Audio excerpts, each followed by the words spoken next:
অলপ আগতে হৈছে সময়টো মই নাচালোঁ গৈ মই আমাৰ অসম সময় মৰাপাট কলৰ ভাইচ চেয়াৰমেনে মই গাড়ী চলাওঁ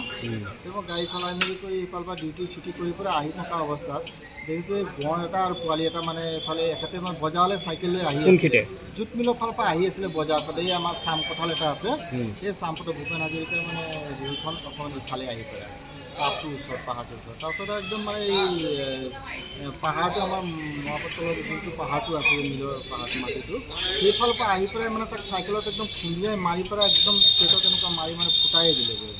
মানুহটো পৰি গ'ল পৰি যোৱাৰ পিছত আৰু আকৌ সিফালে উভতি মানে এই কামাখ্যা মন্দিৰৰ ফালৰ পৰা মানে পোৱালি চুটাই লৈ পোৱালি আছিল নেকি পোৱালি লগত আছিলে যিজন মানুহক ইঞ্জুৰি কৰিছে মানুহজনৰ নাম কি নাম বিকাও বুলি জানো এনে বিকাশ চৌধুৰী বুলি জানো আমাৰ ৰবৰবাৰীত ঘৰ লক্ষণ চৌধুৰী হয় এনেই বিকা বুলি মাতোলৈকে লক্ষণ চৌধুৰী বুলি হয় ঘৰৰ পোৱালি কেইটা আছিলে এটাই আছে